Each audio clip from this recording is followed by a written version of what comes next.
Good morning everyone. Dear students, today I am discussing main concept of vector calculus. So all of you know that vector means a quantity which has magnitude and direction, and calculus means all of you had learned that limit of a function, continuity of a function, differentiability of function and integrability of function. These all terms should be learned already learned in calculus. So next we will discuss vector valued function.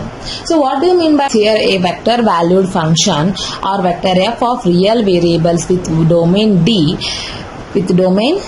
assigns to each number in the set D a unique vector f of t. So here that is vector f of t equal to f1 of t into I cap plus f2 of t into j cap. There are two components. This is in r square, so which is in plane. This indicates for x-axis and this indicates for y-axis, which is in plane. Suppose it is in space, then it can be written as vector f of t equal to f1 of t into I cap plus f2 of t into j cap plus f3 of t into k cap. This is in r cube. That indicates which is in space, that is in 3D dimension. This f1 of t indicates x and f2 of t indicates y and f3 of t indicates z, where f1, f2, f3 are real valued function of the real number t, right? So, which is defined on the domain D. This is defined on the domain D. Got it? So this is our vector valued function. So let us consider diagram. This is our domain D and this is our set of vectors.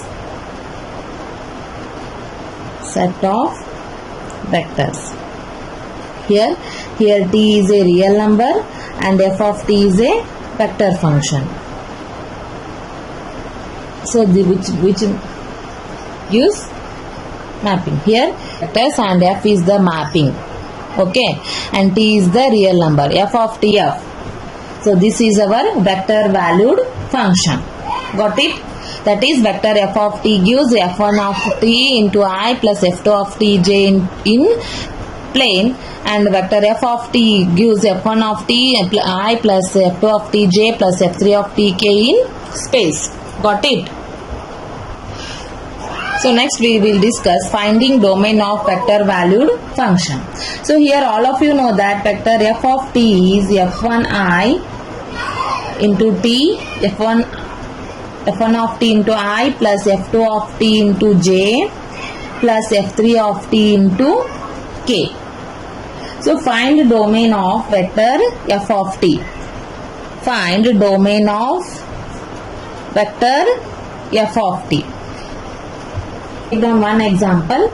So vector f of t gives t into vector I plus t square into j plus t cube into k. Right. So here x indicates f1 of t. So here f1 of t value is t and this t belongs to r. Similarly y indicates t f2 of t and the f2 of t value is t square here. So if t belongs to r, then t square is also belongs to r, right? So similarly z gives f3 of t. So here f3 of t gives t cube, right? So t cube also belongs to r because t belongs to r. Therefore domain is in terms of r. Right, like this type we will find domain of vector valued function. Next, vector valued function contains two types. First one is scalar point function. scalar point function, and second one is vector point function.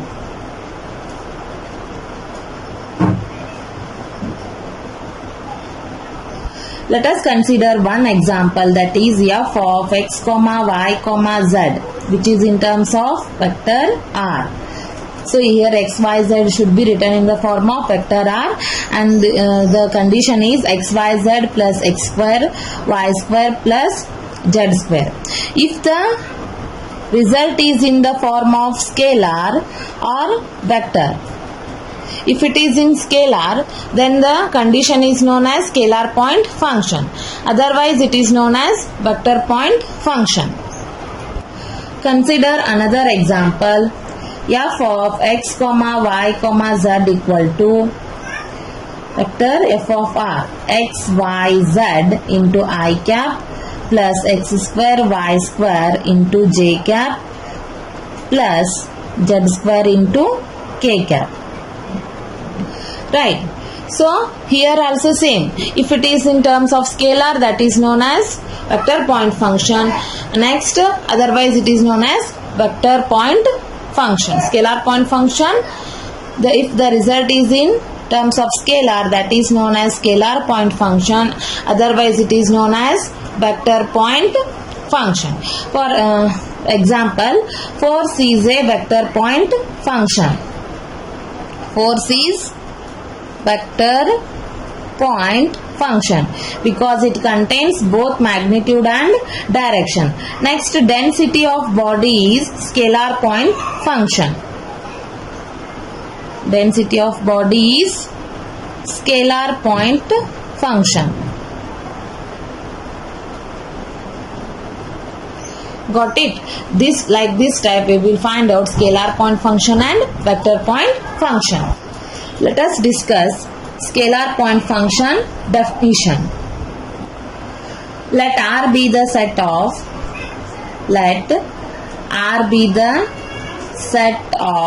all real numbers and S is and S be its subset. Right. If for all t belongs to S,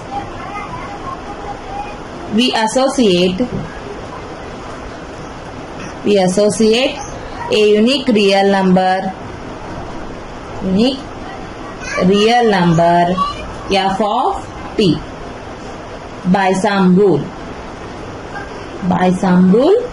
Then this rule defines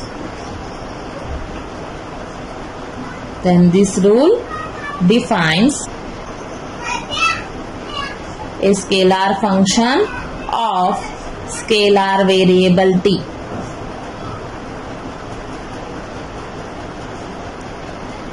So then f is scalar function where f of t is scalar quantity. Scalar quantity. Got it? How this defines? For example, here f of t equal to t square plus 5t. Here it contains only magnitude. That's why it is scalar point function. That can be defined as let R be the set of real numbers and S is its a subset. R the subset aitadu. If for all t belong to S, we associate a unique real number f of t by some rule. Then this rule defines a scalar function of scalar variable t. Thus, f is scalar function and f of t is scalar quantity. Got it? So here for example, f of t is t square plus 5t. Otherwise, we can take f of t equal to 2t cube plus 3t square plus 1. Right, like this type we can take another examples. Next, consider vector function. Vector function of scalar variable. So let us discuss vector function of scalar variable. Here let us consider vector f of t equal to f1 of t into I plus f2 of t into j and f3 of t into k is called vector function of scalar variable where f1 of t and f2 of t and f3 of t are components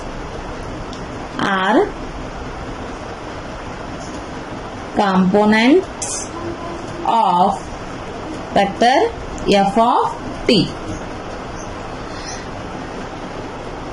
and also scalar functions of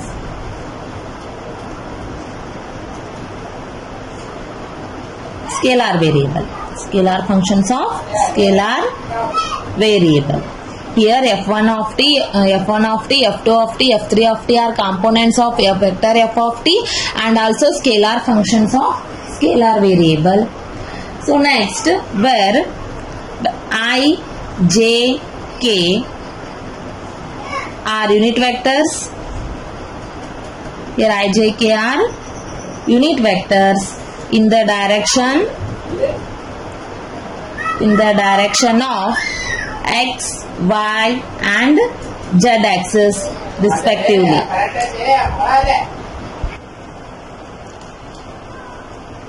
Got it? Here f1 of t, f2 of t and f3 of t are components of vector f of t and also scalar functions of scalar variable.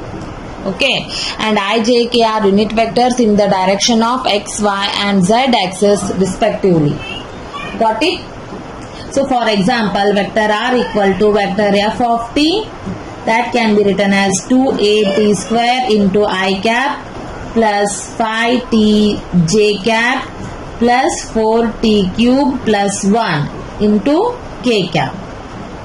So this is our scalar function of scalar variable and vector function of scalar variable conditions. Got it? So next we will discuss limit of a vector function. All of you know that limit x tends to a gives f of x equal to L. Limit x tends to a, f of x equal to L. When all of you know that when x approaches to a, then f of x also approaches to L. Here, if it satisfies the condition both LHL and RHL, that is left hand limit and right hand limit, then that condition is known as limit, right? So here, if the limit of function exists in both LHL and RHL, then that condition is known as limit of a function. Here, if it satisfies in vector function, then that function is known as limit of a vector function.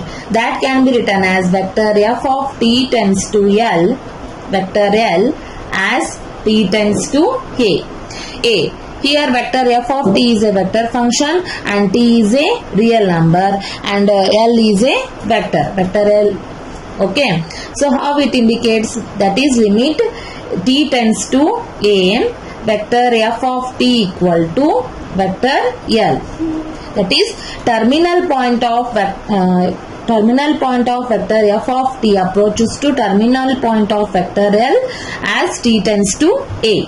How it can be defined? See here. Take geometrical interpretation. So this is our origin and this is our curve, right? So here it moves from 0. So this is vector f of t. Here it is vector f of t, right? And this is f1 of t, f2 of t. Consider this as limit L and this as another f of t values. Okay. Here it contains both LHL and RHN, right?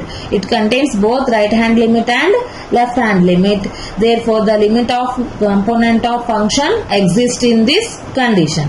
That's why if vector f of t equal to f1 of t I plus f2 of t into j plus f3 of t into k is a vector valued function, then limit of vector f of t as t tends to a is limit of t tends to a into vector f of t equal to vector L. Otherwise, we can write it in the form of limit t tends to a f1 of t into I plus limit t tends to a f2 of t into j plus limit t tends to a f3 of t into k, provided the limits of component function exist in this condition. This is our limit of a vector function.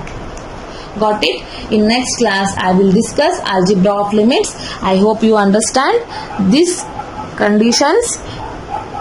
Thank you.